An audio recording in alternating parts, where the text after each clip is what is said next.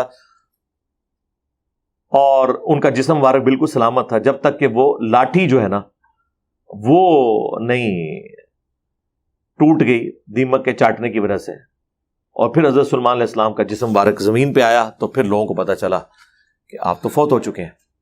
اتنا روب تھا کہ اتنا عرصہ کسی نے آپ کو چھیڑا نہیں۔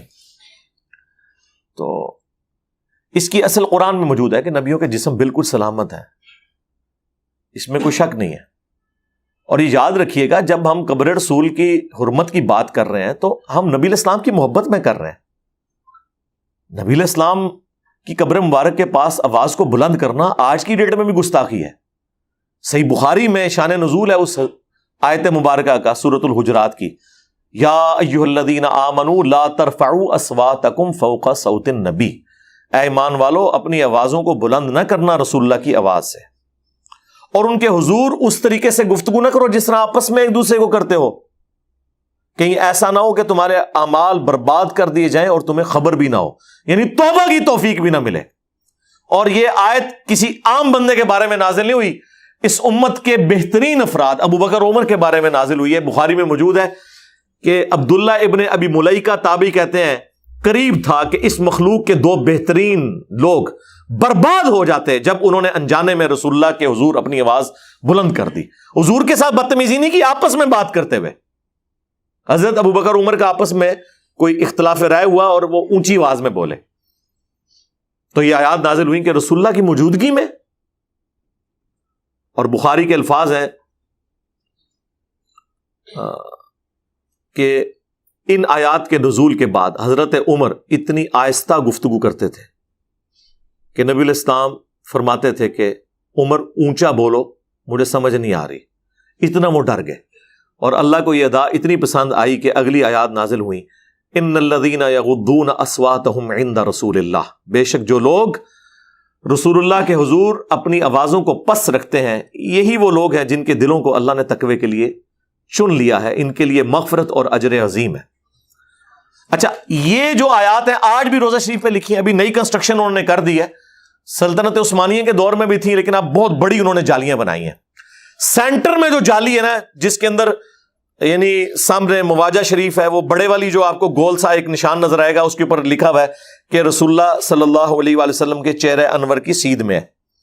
اس کے بعد دو چھوٹی ہیں وہ والے سوراخ بنے ہوئے ہیں، وہ سیدنا ابو بکر اور سیدنا عمر۔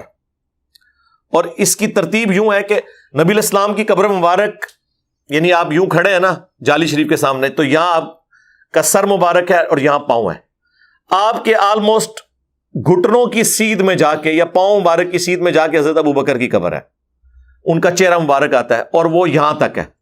پھر حضرت ابو بکر کے سینے کی سیدھ میں ان کے پیچھے حضرت عمر کی قبر ہے، اور یہاں ایک قبر کی جگہ خالی ہے جو سیدنا عیسیٰ ابن مریم کے لیے بنے گی۔ یعنی جالی شریف کے بالکل قریب اندر والی باؤنڈری کے اندر نبی علیہ السلام کی قبر مبارک، ان کے قدموں کے سیدھ میں یوں اس کے پیچھے حضرت ابو بکر کی قبر، اور ان کے سینے کی سیدھ میں یہاں حضرت عمر کی قبر، یوں یہ ترتیب سے انہوں نے بنائی ہے، یعنی پروٹوکول کے ساتھ۔ تو یہ درمیان والی جالی میں آپ کو وہ تین بڑے بڑے سوراخ نظر آئیں گے، اور اس کے اوپر یہی آیت لکھی ہے، یا ایھا الذین آمنوا لا ترفعوا اصواتکم فوق صوت النبی۔ پھر باب السلام کی جانب، یعنی جہاں سے آپ انٹر ہوتے ہیں، یعنی یہ آپ جالی شریف کے سامنے کھڑے ہیں تو آپ کے لیفٹ پہ جو شروع میں آتی ہے نا جالی، وہ بڑی سی، اس کے اوپر وہ آیت لکھی ہے، ان الذین یغضون اصواتهم عند رسول اللہ۔ ٹھیک ہے، جو لوگ رسول اللہ کے حضور اپنی آوازوں کو پس رکھتے ہیں ان کے دلوں کو اللہ نے تقوی کے لیے چن لیا۔ اور جب آپ حاضری دے کے باہر نکلنے لگتے ہیں نا، تو تیسرا جو جالی کا پورشن ہے نا باب البقی کی جانب، اس کے اوپر وہ آیت لکھی ہے، ما کان محمد ابا احد من رجالکم ولکن رسول اللہ وخاتم النبیین، ختم نبوت والی آیت۔ تو یوں یہ تین آیات لکھی ہوئی ہیں انہوں نے، اور پورا اہتمام کرتے ہیں وہ الحمدللہ اس حوالے سے کہ نبی علیہ السلام کی قبر مبارک کے پاس کوئی بندہ آواز بلند نہ کرے۔ تو آپ دیکھیں کہ قبر رسول ہمارے لیے تو اس کائنات میں سب سے بڑھ کے جو جگہ ہے وہ ہے، وہ تو اس دنیا کا حصہ ہی نہیں ہے۔ بخاری مسلم دونوں میں حدیث ہے، میرے گھر سے لے کر میرے ممبر تک جنت کے ٹکڑوں میں سے ایک ٹکڑا ہے، اور اس پہ امام بخاری نے باب باندھا ہے، قبر رسول سے ممبر رسول جنت کا ٹکڑا ہے۔ چونکہ اب حضور کے گھر میں آپ کی قبر بنی ہوئی ہے، تو امام بخاری نے ہیڈنگ بنائی ہے کہ قبر رسول سے ممبر رسول یہ جنت کا ٹکڑا ہے.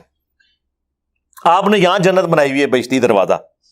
ہاں، جنت اگر آپ نے دیکھنی ہے تو وہ ہے مدینہ شریف میں مسجد نبوی کے اندر، قبر رسول سے لے کر ممبر رسول تک.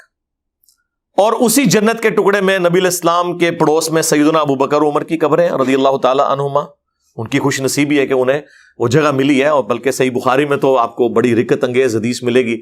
سیدنا عمر کو جب زخم لگا اور ان کا معدہ کٹ گیا تھا، جو کھاتے تھے وہ نکل جاتا تھا، جب انہیں یقین ہو گیا کہ اب میں نہیں بچوں گا، تو انہوں نے اپنے بیٹے عبداللہ ابن عمر کو سیدہ عائشہ کے پاس بھیجا اور کہا کہ سیدہ عائشہ سے جا کے ریکویسٹ کرو کہ عمر بن خطاب اپنے 2 ساتھیوں کے ساتھ دفن ہونا چاہتا ہے، یعنی رسول اللہ اور ابو بکر صلی اللہ علیہ وآلہ وسلم رضی اللہ تعالیٰ عنہ. اور امیر المومنین نہ کہنا،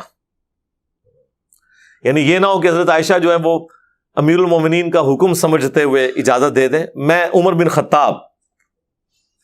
تو سیدہ عائشہ نے کہا کہ وہ جگہ تو میں نے اپنے لیے رکھی ہوئی تھی، ظاہر ہے ان کے خاوند یعنی رسول اللہ دفن تھے، ان کے والد بھی دفن تھے.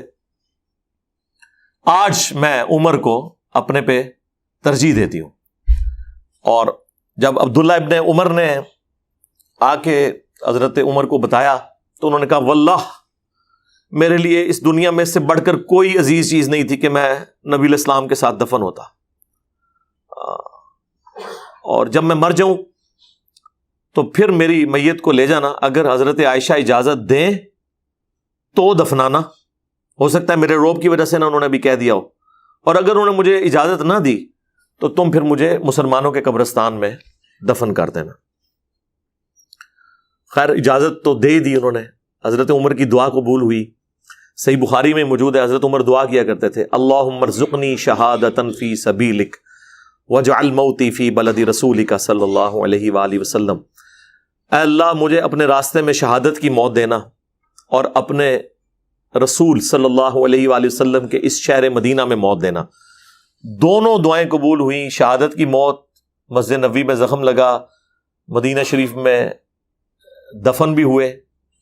اور صحیح مسلم میں حدیث ہے کہ اہل مدینہ کی نبی علیہ السلام نے کہا میں شفاعت کروں گا قیامت والے دن جو مدینے کے مصائب پہ صبر کرے گا. اور جامع ترمذی میں حدیث ہے تم میں سے جو مر سکتا ہے مدینے میں مرے، کیونکہ اہل مدینہ کی میں شفاعت کروں گا، بشرطے کہ وہ آپ کے فرقے کا ہوا. ہاں، کیونکہ الیاس قادری صاحب جو پاپا جانی ہے نا، دعوت اسلامی کے امیر، ان کے جو پیر و مرشد ہیں ضیاء الدین مدنی، وہ بھی بقیع غرقد میں دفن ہے. اور جو تبلیغی جماعت کے فضائل اعمال لکھنے والے شیخ زکریا کاندلوی ہیں وہ بھی بقیع غرقد میں دفن ہے. بریلویوں سے پوچھ لیں کہ وہ بقیع میں جو دفن ہوا ہے شیخ زکریا کاندلوی، ہاں خلیفہ اشری تھانوی کا، وہ وہاں پہ دفن ہوا ہے، تو وہ تو شفاعت رسول کا حقدار ہے. وہ کہنے کے گستاخ. اور دیوبندیوں سے پوچھ لیں کہ الیاس قادری صاحب کے جو پیر صاحب وہاں دفن ہے، وہ کہنے کے مشرک. تو یہ چھوڑ دیں. یہ میں نے آپ کو ساتھ ساتھ آپ کا دماغ کھولتا ہوں کہ یہ دفن ہونے سے کوئی فرق نہیں پڑتا جب تک کہ آپ کے عقائد اور اعمال. عبداللہ ابن ابی کی قبر بھی بقیع غرقد قبرستان میں موجود ہے. تو بہرحال حضرت عمر کو وہ جگہ ملی اور ان کے لیے بہت بڑی سعادت. اور اس بخاری کی حدیث نے ان لوگوں کا پردہ بھی چاک کر دیا جو آپ کو یہ کہانیاں سناتے ہیں کہ حضرت ابو بکر نے وصیت کی تھی مولا علی علیہ السلام کو کہ میری میت کو قبر رسول پر لے جانا اور وہاں جا کے ریکویسٹ کرنا. تو قبر رسول سے آواز آئی کہ حبیب کو حبیب سے ملا. سیدنا صدیق اکبر نے بھی یہی وصیت کی تھی کہ میرا جنازہ پڑھ کے پھر حضور کے سامنے لے جانا اور سلام عرض کرنا، اجازت مل جائے تو قدموں میں دفن کر دینا ورنہ جنت البقیع میں. تو حضرت علی المرتضیٰ اور حضرت انس روایت کرتے ہیں کہ ایسا ہی ہوا کہ ہم نے جنازہ اٹھایا، پڑھا اور پھر حضور کے مواجہ انور کے سامنے رکھ دیا. اے اللہ کے پیارے محبوب صلی اللہ علیہ وسلم، یہ ابو بکر ہیں، آپ سے اجازت طلب کرتے ہیں، آپ کی قربت میں دفن ہونے کا شوق ہے، ہمیں کیا حکم ہے؟ تو اس وقت حجرہ عائشہ تھا، یہ گنبد خضرا نہیں بنا ہوا تھا، صرف حجرہ تھا اور اس کو تالا لگا تھا. چابی حضرت عائشہ کے پاس ہوا کرتی تھی رضی اللہ تعالی عنہ. تو پھر کیا ہوا کہ وہ تالا خود بخود کھلا، پھر کنڈی بھی خود بخود کھلی، اور پھر جو دروازہ تھا وہ خود بخود کھلا، اور اندر سے آواز آئی اوصل الحبیب الی الحبیب لان الحبیب الی الحبیب مشتاق. یار کو یار سے ملا دو، یار تو پہلے یار کا انتظار کر رہا ہے. اور وہ کہتے ہیں وہ تالا بھی کھل گیا, کنڈی بھی کھل گئی. بھئی تالا کنڈی تو لگے ہی نہیں ہوئے تھے. سیدہ عائشہ وہاں رہتی تھی اور فریکوینٹلی اس جگہ پہ آتی جاتی تھی. وہ سیدہ عائشہ کے حجرے کا ایک کمرہ تھا, تالا کنڈی کہاں سے لگا ہوا تھا, اور لوگ حضرت عائشہ کی اجازت سے اندر حاضری دیتے تھے. بخاری میں لکھا ہے کہ حضرت عمر نے حضرت عائشہ سے اجازت لی ہے, اور کہانی یہ ہے کہ حضرت ابو بکر نے جو ہے وہ قبر رسول سے جا کے اجازت لیا اور کنڈی اور تالا کھول کے کہانی کروا دی, پکڑی گئی ہے, کیونکہ یہ تو انہوں نے جھوٹی کہانی لکھی تھی. دوسری بات ہم یہ کرتے ہیں کہ اگر حضرت ابو بکر کے لیے پریسیڈنٹ سیٹ تھا کہ ان کے لیے حجرہ شریف کھل گیا تھا, تو حضرت عمر کو تو یہی کہنا چاہیے تھا کہ جا کے عرض کرنا کہ جس طرح ابو بکر کے لیے کھلا تھا میں بھی آپ کا ساتھی ہوں, میرے لیے بھی کھل جائے. کیسی لاجیکل بات ہے. کہتے کتنے دماغ جانا ہے تھے جی, اتنے ہی جانا ہے, ساڑھے ہی دماغ جانا ہے, باقیاں دے گئے ہوندے تو آج یہ عقائد نہ اس طرح کے خراب ہوئے ہوتے. کیا حضرت ابو بکر کے ساتھ پکی آ رہی تھی اور حضرت عمر کے ساتھ کچی آ رہی تھی؟ مولا علی کا وہ جو میت سیدنا عمر کے اوپر جو, میں تو اسے مرثیہ ہی کہتا ہوں, کہ ابن عباس کہتے ہیں, بخاری مسلم دونوں میں حدیث ہے کہ سیدنا عمر کی میت رکھی ہوئی تھی, لوگ ان کی میت پہ تعریفی کلمات پڑھ رہے تھے اور اسلام کے لیے جو ان کی خدمات ہیں خراج تحسین پیش کر رہے تھے. اتنے میں نے دیکھا کہ ایک شخص میرے پیچھے آ کے کھڑا ہوا اور اس نے اپنی کونی میرے کندھے پہ یوں رکھی, اور اس نے سیدنا عمر کی میت کو مخاطب ہو کر کہا کہ اے عمر, تم ایسے شخص تھے کہ میری بھی خواہش تھی کہ میں اللہ کے حضور تمہارے اعمال کے ساتھ پیش ہوں. میں نے بارہا رسول اللہ سے سنا تھا, میں ابو بکر اور عمر داخل ہوئے, میں ابو بکر اور عمر نکلے, میں ابو بکر اور عمر فلاں جگہ گئے. اکثر نبی علیہ السلام تمہارا نام لیا کرتے تھے ابو بکر کے ساتھ, اور مجھے امید تھی کہ تم بھی اپنے دو ساتھیوں کو جا ملو گے. تو ابن عباس کہتے ہیں جب میں نے یوں مڑ کے دیکھا تو وہ سیدنا علی تھے جو حضرت عمر کی میت کے اوپر یہ کلمات پڑھ رہے تھے. تو نبی علیہ السلام کیا فرماتے تھے؟ میں ابو بکر عمر, میں ابو بکر عمر. تو یہ کیسے ہو گیا کہ حضرت عمر کو حضرت عائشہ سے اجازت لینی پڑی اور حضرت ابو بکر جو ہے وہ ان کے لیے کنڈی کھل گئی؟ بالکل جھوٹ ہے, یہ واقعات ہی بالکل غلط ہے, ان کی کوئی اصل نہیں ہے. صرف یہ انہوں نے ایک سمجھ لیں جذباتی ڈاکٹرن آپ کو دینے کے لیے اس طرح کے واقعات مشہور کر دی ہیں, اور جو احادیث کے اندر چیزیں آئی ہوئی ہیں وہ بڑی یعنی حفاظت سے جمع کی گئی.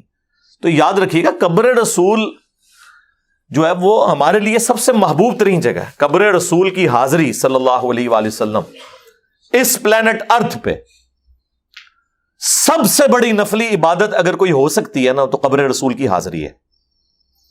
وہ اللہ کے شاعر اللہ میں سے, اللہ کی نشانیوں میں سے ایک نشانی ہے. ان الصفا والمروہ من شاعر اللہ ہے, تو قبر رسول تو بہت بڑی شاعر اللہ ہے. اور سورہ حج میں اللہ نے فرمایا ہے کہ شاعر اللہ کی تعظیم جو ہے یہ دلوں کے تقوی سے ہے. تو رسول اللہ کی تعظیم تو ویسے ہی ہمارے ایمان کا حصہ ہے. قبر رسول کی تعظیم یہ ہمارے ایمان کا حصہ ہے. قبر رسول کی حاضری اس سے بڑی کوئی سعادت نہیں ہو سکتی, دعاؤں کی قبولیت کی جگہ ہے. بلکہ عبداللہ بن عمر کے بارے میں کم از کم 4 کتابوں میں آتا ہے, الموطا امام مالک کے اندر, المصنف ابن ابی شیبہ میں, سنن کبری البیہقی میں, فضل الصلاۃ علی النبی میں, کہ جب کبھی بھی سفر پہ جاتے یا واپس آتے تو سب سے پہلے مسجد نبوی میں 2 نفل پڑھتے, پھر قبر رسول پر آ کر عرض کرتے السلام علیکہ یا رسول اللہ, پھر السلام علیکہ یا ابا بکر, حضرت ابو بکر کی قبر پہ, پھر السلام علیکہ یا عمر, ایک روایت میں یا ابتا, اے میرے باپ آپ پر سلام ہو. تو صحابہ کرام کی روٹین تھی کہ وہ قبر مبارک پہ فریکوینٹلی آیا جایا کرتے تھے, حاضری دیا کرتے تھے, سعادت سمجھتے تھے اسے. لہٰذا کوئی شخص گنبد خضرا کے حوالے سے یہ نہ سمجھ لے کہ ہم کوئی نعوذ باللہ کہہ رہے ہیں کہ قبر رسول کو مٹا دیا جائے یا کوئی نعوذ باللہ من ذالک. یہ اکثر لوگوں نے یہاں مشہور کیا ہوا کہ جی وہ جو ہے محمد بن وہاب اور ان کی جماعت یہ چاہتی تھی قبر رسول کو ختم کر دیا جائے, نبی علیہ السلام کا جسم عطر شفٹ کر دیا جائے. بالکل جھوٹ. خدا کے لیے آپ لوگوں نے تو وہ تعظیم نہیں کی جو وہ لوگ کرتے ہیں. آپ کے مولوی 50 دفعہ نام لیتے ہیں نبی علیہ السلام کا, تو شاید 1 دفعہ نہیں صلی اللہ علیہ وآلہ وسلم پڑھتے. لیکن آپ حرم مکہ اور حرم مدینہ کے اماموں کو دیکھیں, اگر ان کے جملے میں 10 دفعہ نبی علیہ السلام کا نام آ رہا ہے تو صلی اللہ علیہ وآلہ وسلم وہ پڑھتے ہیں. یہ ان کے روٹین کا حصہ ہے. آپ لوگ صرف انگوٹھے چومتے رہ جاتے ہیں. حضور نے فرمایا صلی اللہ علیہ وسلم بھول جاتے ہیں. اتنا ان سے کہلوا لیں. وہ اتنا پروٹوکول دیتے ہیں. وہاں جو حاجیوں کو کتابیں دی جاتی ہیں نا قبر رسول کی حاضری کے اوپر، اس میں باقاعدہ مفتی اعظم سعودیہ بن باز کا فتویٰ لکھا ہوا ہے کہ رسول اللہ اپنی وفات کے بعد بھی اسی طریقے سے قابل احترام ہے جس طرح اپنی مبارک زندگی میں. ان کی موجودگی میں آپ آواز بلند نہیں کر سکتے، لہذا قبر رسول پر بھی کوئی بندہ آواز بلند نہیں کر سکتا، ایون صلاۃ و سلام پڑھنے کے لیے بھی نہیں کر سکتا. یہ بھی گستاخی ہے.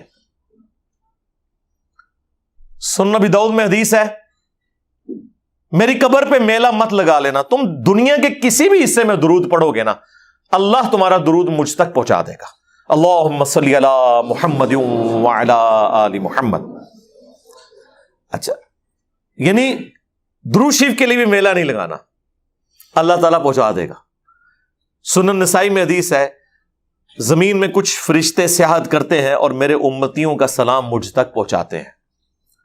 بخاری اور مسلم دونوں میں حدیث ہے، جب تم نماز میں پڑھو گے السلام علیک ایھا النبی ورحمۃ اللہ وبرکاتہ، السلام علینا وعلی عباد اللہ الصالحین، تو زمین و آسمان میں ہر نیک بندے تک اللہ تمہارا سلام پہنچا دے گا. یعنی نبی علیہ السلام اور اس کے بعد سارے جو صالحین ہیں، اللہ تعالیٰ سلام پہنچا رہے ہیں، ہمارا سلام ان تک پہنچ رہا ہے. ہاں، قبر رسول پہ ذرا ایک پروٹوکول ہے، وہ سنن نبی داؤد میں حدیث ہے، مشکات میں موجود ہے کہ جو شخص، اور یہ قبر رسول والے چیپٹر کے اندر، قبرستان والے چیپٹر میں امام داؤد لے کے آئے کہ جو شخص نبی علیہ السلام کی قبر پہ سلام عرض کرتا ہے نا، تو نبی علیہ السلام نے فرمایا کہ اللہ تعالیٰ میری روح لوٹا دیتا ہے اور میں اس کے سلام کا بھی جواب دیتا ہوں. لیکن یہ روح لوٹنا بھی برزخی ہے، سلام کا جواب بھی برزخی ہے. کوئی فزیکلی نہ سن سکتا ہے نہ اسے ریکارڈ کر سکتا ہے. یہاں سے تو ہمارا پہنچایا جاتا ہے نا، اور پھر نبی علیہ السلام سلامتی کی دعا ہمارے لیے کر دیتے ہیں. لیکن جو قبر رسول پہ عرض کرتا ہے اسے اللہ تعالیٰ ڈائریکٹ، یعنی سمجھ لیں وہ نبی علیہ السلام تک پہنچتا ہے اور نبی علیہ السلام ریئل ٹائم اسے جواب دیتے ہیں. اور بہت بڑی سعادت ہے. قبر رسول کی حاضری تو ایک ایکسٹراڈنری چیز ہے. اس لیے جو لوگ مدینہ شریف رہتے ہیں یا حج اور عمرے پہ جائیں تو جتنی دفعہ موقع ملے روضہ شریف پہ حاضری دیں، سلام عرض کریں. دیکھیں قبر رسول پہ آپ کی حاضری ہو اور ہر دفعہ نبی علیہ السلام کو آپ سلام عرض کریں اور آپ کی طرف سے جواب آئے سلامتی کا، تو اس سے تو بڑی کوئی چیز نہیں ہو سکتی ہے. کوئی شخص نبی علیہ السلام کی دعاؤں کا حصہ اسے ملے. اور جو بیچارے نہیں جا سکتے ان کے لیے بھی اللہ کے نبی علیہ السلام نے یہاں بڑا آسان سلسلہ رکھ دیا ہے. صحیح مسلم میں حدیث ہے، جو شخص اذان کا جواب دے، یعنی وہی کلمات ریپیٹ کرے، حی علی الصلاۃ حی علی الفلاح پہ لا حول ولا قوۃ الا باللہ، اور باقی سارے کلمات مؤذن کے ساتھ ساتھ ریپیٹ کرنے ہیں، اور اس کے بعد مجھ پر درود شریف پڑھے اور الوسیلہ والی دعا مانگے. اس حدیث کا کچھ حصہ بخاری میں بھی موجود ہے، مسلم میں تفصیل کے ساتھ ہے. تو میری شفاعت اس کے لیے حلال ہو جائے گی. یعنی آپ یہاں بیٹھ کے اذان کا جواب دے کر درود شریف پڑھ کر وسیلہ والی دعا مانگ کر، جو اذان کے بعد کی دعا ہے، تو آپ اللہ کے نبی علیہ السلام کی شفاعت کے حقدار ہو سکتے ہیں. اللہ سے یہ دعا آپ کر سکتے ہیں، آپ کو شفاعت مل جائے گی. اس کے لیے وہاں جانا کوئی ضروری نہیں ہے. باقی جامع ترمذی میں حدیث ہے کہ جو شخص ذکر اور درود شریف کے ذریعے اللہ کی طرف متوجہ ہوتا ہے تو اللہ تعالیٰ اس کی دعا قبول کرتا ہے. نبی علیہ السلام نے اس صحابی کے لیے فرمایا تھا، سل تعطا سل تعطا، مانگ تجھے دیا جائے گا، مانگ تجھے دیا جائے گا. جس نے اللہ کے ذکر اور درود شریف کے ذریعے دعا مانگی تھی، اور جس نے بغیر ذکر و درود کے دعا مانگی اس کو آپ نے بلا کے تعلیم کیا اور فرمایا سائل نے جلدی کی، پہلے اللہ کی حمد کرو، پھر درود شریف پڑھو، پھر اللہ سے مانگو. اور نماز میں ہم دیکھیں پہلے اللہ کی حمد کرتے ہیں، التحیات للہ والصلوات والطیبات، پھر سلام عرض کرتے ہیں، پھر درود شریف پڑھتے ہیں، اور اس کے بعد پھر اینڈ پہ جا کے دعائیں مانگتے ہیں. بخاری مسلم کے الفاظ ہیں، جب تم درود شریف پڑھ چکو تشہد میں، اس کے بعد جو چاہو اپنے رب سے مانگو. جتنی مسنون دعائیں ہیں عربی زبان کے اندر جتنی بھی آئی ہوئی ہیں، اور ایون مسنون نہ بھی ہوں، الفاظ درست ہوں، عربی میں آپ نماز کے اندر مانگیں. دعاؤں کی قبولیت کی جگہ ہے تشہد اور دوسرا سجدہ. صحیح مسلم میں حدیث ہے، سجدے میں انسان اپنے رب کے سب سے زیادہ قریب ہوتا ہے، لہذا سجدے میں خوب دعائیں مانگا کرو. بخاری مسلم میں حدیث ہے، نبی علیہ السلام اپنے رکوع اور سجدوں میں دعا مانگتے تھے، سبحانک اللہم ربنا وبحمدک اللہم اغفر لی. ایک تو وہ تسبیحات ہیں جو صحیح مسلم میں اور ترمذی میں آئی ہیں نا، سبحان ربی العظیم اور سبحان ربی الاعلی، ایک یہ تسبیحات بھی ہیں، سبحانک اللہم ربنا وبحمدک اللہم اغفر لی۔ آپ کو اینڈ پہ جو ریسرچ پیپرز ملیں گے ان میں نبی علیہ السلام کی نماز کا پورا طریقہ، اس میں یہ ساری تسبیحات لکھی ہوئی ہیں۔ تو دعاؤں کی قبولیت کے لیے پروٹوکول ہے اللہ کا ذکر اور درود شریف۔ تو یہ میں نے بات اس لیے تفصیل کے ساتھ کی تاکہ یہ ایک کلیریفیکیشن کے ساتھ باقی چیزیں بھی چلیں۔ یہ میلاد شریف کا مہینہ ہے، اس حوالے سے کچھ چیزیں جو بالکل جذباتی طور پہ لوگوں کے ساتھ اٹیچ ہوئی ہوئی ہیں، وہ لوگوں کو پتہ چلے کہ یہ باتیں بالکل اس طریقے سے نہیں ہیں جیسے آپ کو پریزنٹ کی گئی ہیں۔ اب کسی کے دماغ میں یہ بھی خیال آ سکتا ہے کہ جب آپ کہہ رہے ہیں قبر رسول کی حاضری اتنی بڑی سعادت ہے تو ہمارے بابوں کے درباروں کی بھی حاضری نہ، جس طرح ہمارے وہ بھولے بالے بھائی ہیں جو ایک سائل بھائی، وہ کہتے ہیں کہ جی یہ جو کچھ صوفیاء ایگزسٹ کر رہے ہیں دنیا میں، یہ اس بات کا ثبوت ہے کہ اس کی کوئی اصل بھی تھی جس کے یہ جعلی فوٹو کاپی ہیں۔ جی سر، وہ اصلی بھی جن کو آپ سمجھ رہے ہیں وہ بھی جعلی تھے، اس کی اصل جو ہیں وہ اللہ اور اس کے رسول سے اٹیچ چیزیں تھیں۔ یعنی غلاف کعبہ چڑھایا جاتا تھا نا، انہوں نے قبروں کے اوپر غلاف چڑھانے شروع کر دیے۔ وہاں پہ اللہ نے زمزم رکھا تھا نا، ایک نبی کی نشانی اسماعیل علیہ السلام کی، یہاں انہوں نے اپنے یہاں پہ چشمے جاری کر لیے۔ وہاں پہ خانہ کعبہ کو غسل دیا جاتا تھا، انہوں نے قبروں کو غسل دینے شروع کر دیے۔ تو اس کی اصل یہ تھی کہ انہوں نے نبیوں کو ریپلیس کروایا ہے اپنے بابوں کے ذریعے، یہ اس کی اصل تھی۔ باقی تو جس طریقے سے ہم نے پرانوں کے بھی سارے جتنے کچے چٹھے تھے ان کے کھولے ہیں، الحمدللہ ایکسپوز کیا ہے، اس کے بعد تو کوئی گنجائش نہیں رہتی۔ تو مزارات والا معاملہ یہ تو نبی الاسلام کی نافرمانی پہ بنے ہوئے۔ سنن ابی داؤد میں حدیث ہے، ایک صحابی نے منت مانی تھی کہ مقام بوانا پہ میں اونٹ قربان کروں گا، ایک روایت میں 100 اونٹ۔ نبی الاسلام نے ان سے پوچھا کیا وہاں زمانہ جاہلیت میں کسی بت کی پرستش تو نہیں ہوتی تھی؟ ان کا نہیں یا رسول اللہ۔ دوسرا پوچھا وہاں زمانے جاہلیت میں کوئی میلہ تو نہیں لگتا تھا؟ کہا نہیں یا رسول اللہ۔ تو پھر آپ نے فرمایا اپنی منت پوری کرو، اور پھر نبی الاسلام نے ساتھ فرمایا کہ جس منت کی استطاعت نہ ہو وہ منت بھی پوری نہ کرو، اور جو منت نافرمانی میں ہے وہ منت بھی پوری نہ کرو۔ یعنی زمانے جاہلیت میں بھی اگر کوئی غلط ایکٹیویٹیز ہو رہی تھیں، اب ختم ہو چکی ہیں، تب بھی حضور نے اجازت نہیں دی ہے کہ وہاں پہ کوئی کام ہو، یہ نہ ہو کہ کل کو کوئی کہے جی شاہ اوران دی یاد تازہ ہو رہی ہے، اللہ بخشے شاہ اوران دی یاد تازہ ہو رہی ہے۔ تو مزارات پہ تو ریئل ٹائم یہ سب کچھ ہو رہا ہے۔ جی اللہ کے نام کہتے ہو، اللہ کے نام کا وہاں دینے کی کیا ضرورت ہے؟ عام شہر میں بانٹے آپ۔ تو مزارات رسول اللہ کی مخالفت میں ہے، جو صحیح مسلم میں حدیث میں تمہیں منع کرتا ہوں قبروں کو پکا کرنے سے، قبروں پر عمارتیں بنانے سے، اور قبروں پر بیٹھنے سے۔ ڈائریکٹ بیٹھنا بھی منع اور مجاور بن کے بیٹھنا بھی منع۔ یہ ہے اصل ایشو کہ ہم مزارات کے کیوں خلاف؟ آپ قبروں پہ جائیں، صحیح مسلم کی حدیث ہے قبروں پہ جاؤ، میں تمہیں پہلے منع کرتا تھا، اب میں تمہیں حکم دیتا ہوں کہ قبروں پہ جاؤ، کیونکہ قبروں پہ جانے سے آخرت کی یاد آتی ہے۔ یعنی انسان آخرت اورینٹڈ ہوتا ہے، یعنی کہ کچھ عرصہ پہلے یہ لوگ دنیا میں تھے اور آج قبروں میں پڑے، اس سے آپ عبرت حاصل کریں۔ اور آپ کے بزرگان دین انورٹڈ کامہ میں ان کی قبروں پہ جائیں، کسی کی عزت لوٹ جاتی ہے، کسی کی جیب کٹ جاتی ہے، اور بہترین چرس، افیون اور نشاور چیزیں وہاں پہ بکتی ہیں۔ ظاہر ہے بزرگوں کی ڈیوٹی ہے نا، تو وہ ڈیوٹی پوری کر رہے ہیں۔ یہ کہتے ہیں نہیں پاکستان کے فلاں فلاں علاقے میں فلاں فلاں بزرگ کی ڈیوٹی ہے، چنگی ڈیوٹی پوری کی تھی ہے، اپنے مزار پہ بھی ڈیوٹی نہیں پوری ہو سک رہی۔ جب یہ بات کریں کہتے ہیں جی وہ کعبے بھی کرنٹ کی سی، تو سرکار کعبے کی گارنٹی اللہ نے لی نہیں ہے۔ ابراہ کا لشکر ایک دفعہ تباہ ہوا، اس کے بعد یزید کے دور میں چڑھائی ہوئی ہے، غلاف کعبہ بھی جل گیا، خانہ کعبے کی دیوار ڈیمیج ہوئی، کوئی حفاظت نہیں ہوئی۔ حجاج بن یوسف کے دور میں، اور بخاری مسلم حدیث ہے قرب قیامت میں ایک پتلی ٹانگوں والا حبشی کعبے کی اینٹ سے اینٹ بجا دے گا۔ کعبے کی گارنٹی کہاں لی ہوئی ہے؟ آپ کے بزرگوں نے تو شہروں کی گارنٹیاں لی ہوئی ہیں نا، آئے ہو نا داڑھ تلے۔ تو جو اپنے مزارات کی ڈیوٹی نہیں پوری کر سک رہے، ہمیں ان کے ساتھ اختلاف ہے۔ اور پھر کلیم یہ ہے کہ جناب ڈیوٹیاں سنبھالی نے، کھیت ہے مٹی، ڈیوٹیاں سنبھالی نے جی، نگاہ مار کے کر دینا۔ اور سرکار چھڑ دو، نگاہ مارو اور یوٹیوب سے نبی الاسلام کے خلاف گستاخانہ ویڈیوز ڈیلیٹ کرواؤ نا، نہیں تو ساڑھے بابا جی کہتے ہیں امت مر جائے، کہ نبی دی گستاخیاں ہو رہی ہیں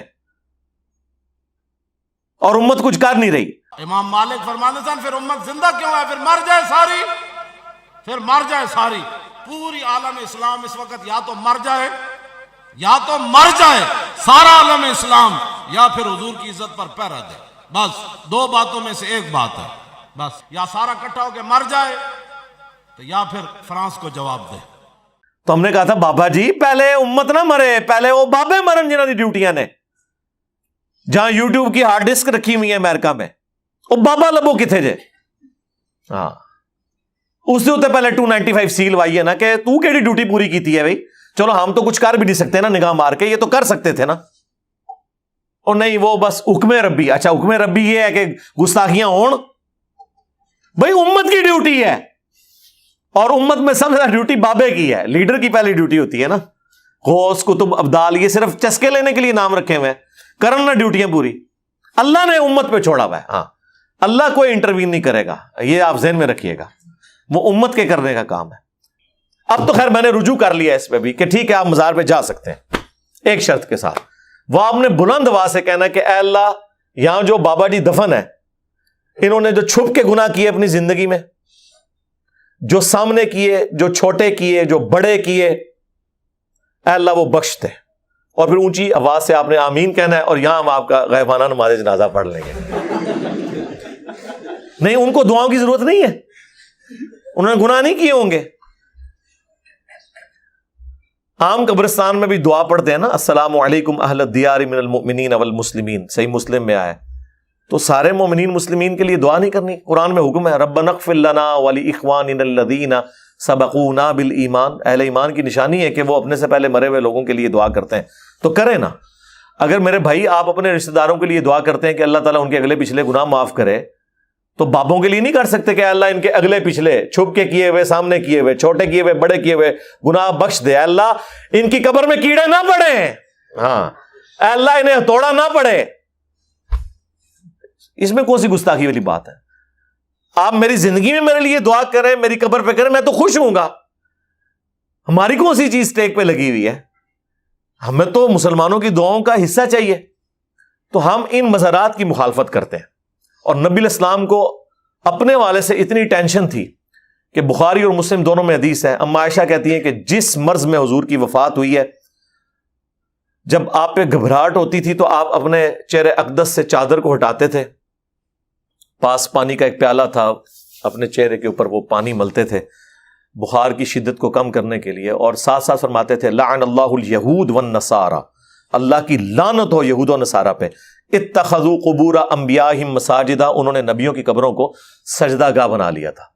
اور اس کے ساتھ اما عائشہ کے الفاظ ہیں بخاری مسلم میں کہ اگر ہمیں یہ ڈر نہ ہوتا کہ لوگ قبر رسول پہ سجدے شروع کر دیں گے تو ہم قبر رسول کو اوپن چھوڑ دیتے. یعنی ویسے تو حجرے کے اندر تھی نا، تو حجرے کی دیوار بھی گرا دیتے کہ جب کوئی آئے اجازت لینے کی بھی ضرورت نہیں ہے، حاضری دے. لیکن ہمیں ڈر تھا کیونکہ نبی الاسلام ہمیں ڈرا رہے تھے. اما عائشہ کو ڈر تھا، ان کا ڈر ختم ہو گیا. یہ ہوتے تو کہتے ہیں اما عائشہ سے کہ بھئی وہ تو شرک تو ختم ہو چکا ہے. اس پہ میں نے تفصیلی ویڈیو ریکارڈ کرائی ہے، مجھے اپنے بعد تم سے شرک کا خوف نہیں ہو، آپ دیکھ لیں، میں نے ان کی طبیعت صاف کی ہے، انہوں نے جو دھوکہ دیا امت کو. صحیح بخاری میں حدیث ہے، دیکھنا میری شان کو اس طرح بلند نہ کرنا جس طرح نصارہ نے اپنے پیغمبر کو بڑھا دیا. میں اللہ کا بندہ اور اس کا رسول ہوں، مجھے اللہ کا بندہ اور اس کا رسول کہنا. تو نبی الاسلام کو ٹینشن تو تھی اس چیز کی کہ یہ کام نہ ڈال جائے. مسند احمد میں حدیث ہے، مشکات میں موجود ہے، نبی الاسلام دعا کرتے تھے اللہم لا تجعل قبری وثنا یعبد، اے اللہ میری قبر کو وہ بت نہ بننے دینا کہ جس کی لوگ پوجا کریں. بت کا لفظ قبر مبارک کے لیے استعمال کیا. بھئی جس کی بھی پرستش ہوگی وہ بت ہے، اس میں اس کا کوئی قصور نہیں. جس طرح عیسیٰ ابن مریم کا تو کوئی قصور نہیں ہے، لیکن جب ہم ڈسکس کرتے ہیں تو اس حوالے سے تو چیزیں تو ڈسکس ہوں گی. پھر بخاری اور مسلم دونوں میں حدیث ہے، نبی الاسلام کی بیماری کے دن چل رہے تھے. اما عائشہ کہتی ہیں کہ حضور کی 2 بیویاں آپ کے پاس بیٹھی ہوئی، ام سلمہ اور ام حبیبہ، جو ہجرت حبشہ میں شامل تھی.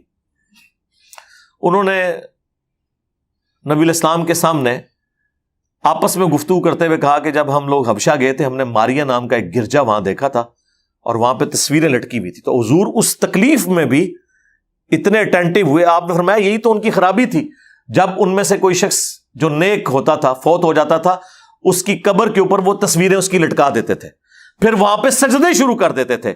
قیامت کے دن یہ لوگ بدترین مخلوق بنا کر اٹھائے جائیں گے جو نیک بندوں کی قبروں کے اوپر سجدے کرتے تھے اور تصویریں لٹکاتے تھے۔ مسلم شریف میں حدیث ہے، جندب رضی اللہ تعالیٰ عنہ کہتے ہیں کہ نبی علیہ السلام نے اپنی وفات سے 5 دن پہلے ہمیں فرمایا کہ دیکھنا خبردار، اگلے لوگوں میں سے اگر کوئی نبی یا نیک بندہ فوت ہو جاتا تھا تو اس کی قبر پہ وہ سجدے شروع کر دیتے تھے، اسے مسجد بنا لیتے تھے۔ تم نے یہ کام میرے ساتھ نہیں کرنا۔ نبی علیہ السلام تو اتنی اس حوالے سے امت کو آگاہی دیں، اور امت جو ہے وہ مطلب یہاں مزاروں کو لے کے بیٹھی ہوئی ہے اور پورا دین اس کے اندر گھساڑا ہوا ہے۔ اللہ سے ڈر جائیں، اور اگر کسی کے دماغ میں کوئی فطور ہے تو وہ نکال دے۔ میرے بھائی یہ بڑا سینسٹیو ایشو ہے، لوگ بات تو کر دیتے ہیں کہ جناب یہ لوگ مزاروں کے خلاف بولتے ہیں، بھائی ہمارا کیا لینا دینا ان کے ساتھ؟ ٹھیک ہے، آپ لوگوں نے خود جہنم کے لیے کوئی راستہ اختیار کرنا تو آپ کریں، لیکن ہم آپ کو اس شخص کی تعلیمات بتا رہے ہیں جس کی قبر مدینے میں ہے صلی اللہ علیہ وآلہ وسلم، اور یہ آپ کو اپنے اپنے بابوں کی تعلیمات سکھا رہے ہیں۔ انہوں نے آواز لگائی مکہ مدینے کی، لیکن سواریاں اتاری بریلی میں، دیوبند میں، اجمیر میں، بغداد میں۔ کتنا بڑا دھوکہ دیا انہوں نے، رسول اللہ کے نام پہ عزتیں ویل کی ہیں، چندے اکٹھے کیے ہیں، اور دین آپ کو اپنے بابوں کا بتایا۔ اور جو کوئی شخص جو ہے وہ یعنی انہیں جوڑتا ہے اور کہتا ہے کہ نبی علیہ السلام کی تعلیمات کی طرف آؤ، یہ کہہ کے کہ نبی کے جیسا ہے ہی کوئی نہیں، بابے تھے شے ہی کوئی نہیں، اسے کہتے ہیں نہیں بابوں کی گستاخی کر رہا ہے۔ گستاخی تو ان بابوں نے کی ہے جنہوں نے نبی علیہ السلام کے ساتھ جھوٹے عقائد منسوب کیے ہیں اور آپ کو اس طرف لگا دیے۔ اب یہ باتیں ہم اس لیے کرتے ہیں تاکہ آپ لوگوں کے دماغ کھلیں۔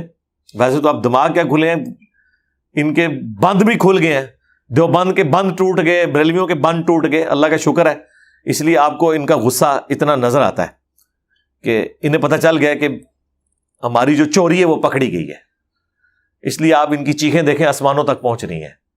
تو الحمدللہ اللہ کا شکر ہے کہ اس پلیٹ فارم سے نبی علیہ السلام کی مبارک دعوت لوگوں میں بیان ہو رہی ہے، اور ہمیں کوئی تردد نہیں ہے اس بات میں۔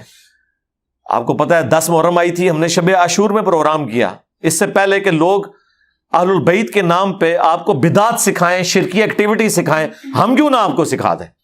اب ہم نے لائیو جو ہے نا وہ شب میلاد بھی رکھی ہوئی ہے، 11 اور 12 ربیع الاول کی درمیانی رات انشاءاللہ شاہد اور بلال کے چینل کے اوپر 8:30 سے لے کے آلموسٹ 10 بجے تک انشاءاللہ۔